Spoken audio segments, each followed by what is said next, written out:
नरेंद्र मोदी यांनी तीनही दलांना कारवाई करता फ्री हँड दिलाय। पाकिस्तानची झोप त्यामुळे उडालेली आहे। नरेंद्र मोदींच्या या निर्णयानंतर पाकिस्तानी माहिती प्रसारण मंत्री अताउल्ला तरार यांनी मध्यरात्री 2 वाजता पत्रकार परिषद घेतली। यावेळी येत्या 24 ते 36 तासात भारत मोठी कारवाई करेल अशी माहिती असल्याचा अताउल्लाने दावा केलेला आहे।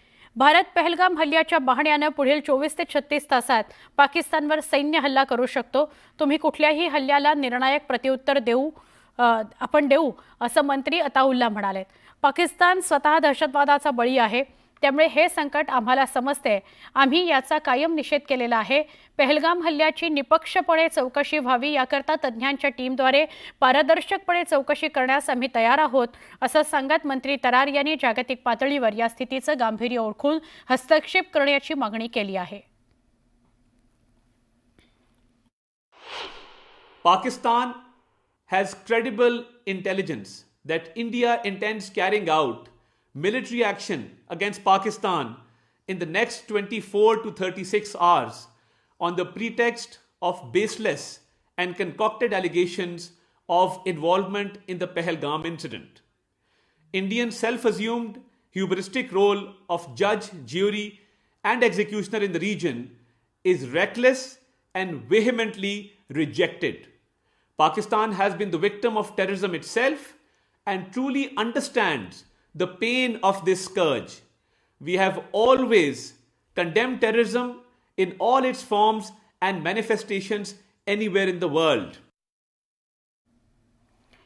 महत्त्वाची ही बातमी आहे। रात्री 2 वाजता मध्यरात्री 2 वाजता पत्रकार परिषद घेण्यात आलेली आहे आणि असं सांगण्यात आलंय की पाकिस्तान स्वतःसुद्धा दहशतवादाचा बळी आहे, त्यामुळे आम्ही दहशतवादाने हल्ला झाल्यानंतर काय घडतं त्याचं आम्हाला कल्पना आहे। तरार यांनी ही पत्रकार परिषद घेतली। आपण अधिक बोलूया आमचे प्रतिनिधी प्रशांत लीला रामदास यांच्याशी।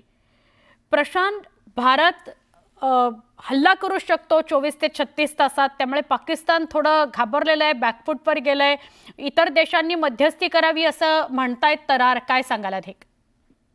बरोबर, भारताने ज्या भूमिका स्वीकारलेल्या आहेत आणि ज्या पद्धतीने सिंधू करार त्यांनी रद्द केला आहे, म्हणजे इंडेस व्हॅली करार रद्द केला आहे, त्यामुळे एकीकडे पाकिस्तान भयभीत झालेला आहे। त्यानंतर दुसरीकडे पाकिस्तानच्या तुलनेत भारताची सैन्य क्षमता ही बलाढ्य आहे। त्यानंतर सोबतच जर बघितलं तर नेव्ही असो किंवा एअरफोर्स असो यांची क्षमता जी आहे पाकिस्तानच्या तुलनेत मोठी आहे। त्यामुळे या अशा प्रकारच्या भयग्रस्त वातावरणामध्ये रात्री 2 वाजता प्रधानमंत्री तरार यांनी पत्रकार परिषदेत त्यांनी दावा केला की आगामी 24 ते 36 तासामध्ये भारत पाकिस्तानवरती हल्ला करेल। पण हे या प्रकारचं वक्तव्य जे आहे ते वक्तव्य भीतीतून, पाकिस्तानच्या भीतीतून आलेलं आहे। आणि महत्वाचं म्हणजे ज्या पद्धतीने परिस्थिती सध्या पाकिस्तानची आहे, पाकिस्तानची अर्थव्यवस्था संपूर्णपणे कोसळलेली आहे आणि आता सर्वसामान्यांच्या प्रश्नांना उत्तर देता येत नाही। त्यामुळे भीतीग्रस्त वातावरण निर्माण करण्याचा प्रयत्न प्रसारण आणि माहिती मंत्री जे आहेत, माहिती आणि संचारसंपर्क मंत्री तरार यांचा आहे आणि त्याचमुळे त्यांनी वक्तव्य दिलं अशी माहिती पुढे मिळते। भारत सरकार कधीही पहिल्यांदा युद्ध पुकारत नाही, पहिली गोळी भारत कधीही पहिली गोळी चालवत नाही, हे संपूर्ण जगाला माहित आहे। त्यामुळे अशा प्रकारचं वातावरण निर्माण करून भारताची प्रतिमा मलिन करण्याचा प्रयत्न तरार यांनी केलेला आहे।